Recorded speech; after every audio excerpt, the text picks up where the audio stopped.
Welcome back to Shram Academy. Alright gang, I wanted to do some of these practice ones for you to backfill so that you have them to complement your homework. So let's zoom in. Alright, so we need to remember that with carboxylic acids, the numbering order, I'll use my cool blue pen, it's neat.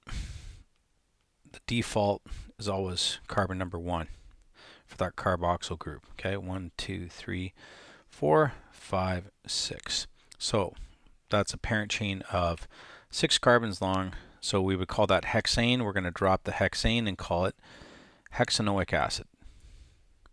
And there you go. Okay, so you're dropping the E and putting in the oic acid. All right, let's move over to this dog here. So carboxyl group is right here.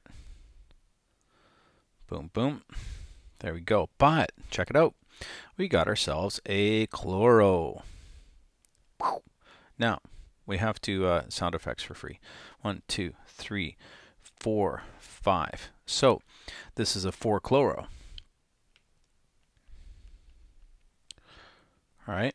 So we're going to call this simply 4-chloro pentanoic acid. And that's all that one is. All right.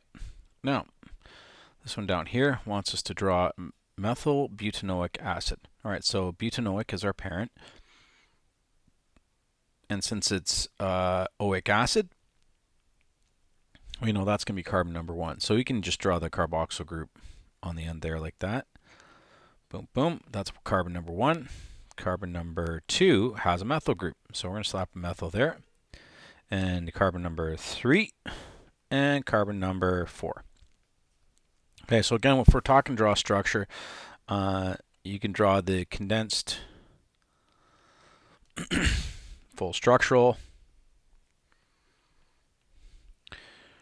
or do a hybrid of these two. Okay, so for example, fully condensed, you might see it written this way.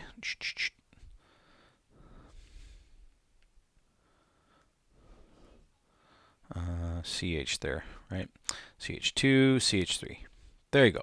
Okay. Now, good practice. Let's draw a line diagram. Now, how do we do this? We're going to go carbon 1 to 2, 3, 4. Okay, so carbon 2 has a methyl group. There's your methyl group. And then we can go like this, and then HO, like that. So that would be the line diagram of how to do that, dude. Okay, and what I'd again recommend you do is go to the moleview.org and just pop in that name and see what comes up. Okay, that'd be good practice, and then it'll actually also generate a 3D model for you, and then you'll have a greater sense of how that rolls. All right, carrying on with carboxylic acids. All right, look at this beast. It's actually not that bad. Okay, so again, they're showing you the condensed version, and it's important to remember that is actually carbon number 1, 2, 3, 4, 5, 6, 7, 8, 9, 10. Now this guy is probably a non-polar one. So even though the carboxyl group is highly polar, you've got a parent chain that's super long, okay? And that polarity will actually be reduced by the hydrocarbon group there, all right? So and would I expect you to actually know that for sure? No, but you can look it up, all right? So if we're at 10, we're going to call that simply decanoic acid. Okay, so again, it's like a decane, but we've swapped out the CH3 on the one end for a carboxyl group. All right, and as we learned today about priorities, it has to do with the carboxyl group. All right, and that actually takes the highest priority of any parent chain. Okay, so simply this one, butanoic acid, right? Not too complicated. All right.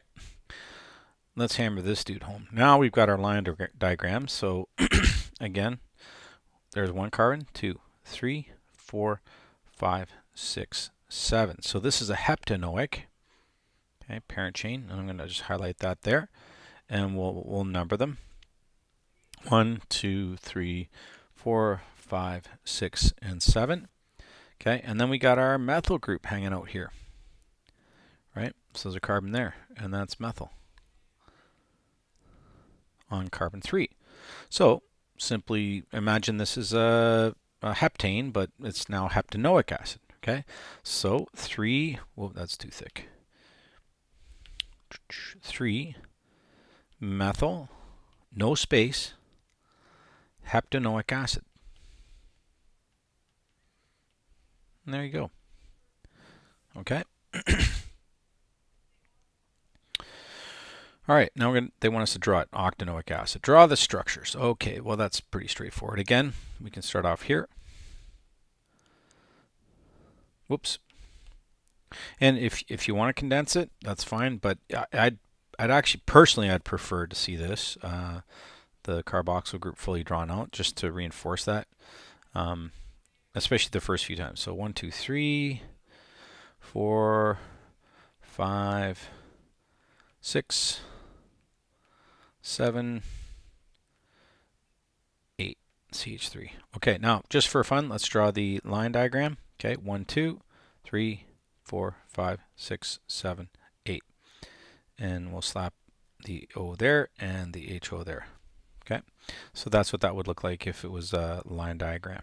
All right, again, I recommend that you run the name through moleview.org, and that'll actually show you the 2D and 3D versions. Okay, you can toggle the structural formulas. So the more that you see this, the better. Okay. All right, methyl pentanoic acid. So simply 5 carbons, 1, 2, 3, 4, 5, and methyl on carbon number 3. So that's going to be right here. Of course, pentanoic acid. So carbon number 1's there. CH2, CH, CH2, CH3, and away you go. Now, ethane dioic. All right, so ethane dioic. Now, here's how we do this. We got to remember then that since it's a carbon numbering system, okay, ethane dioic means that those carbons are included of the ethane. 1, 2. Okay, so it's not that the carboxyls are added onto ethane, it's that they're on each carbon, if that makes sense. Okay. Unlike the citric acid example that we looked at earlier. Okay, so that's my little tutorial on nomenclature of acids. I'm going to sign off for now and fire up another one for the ester.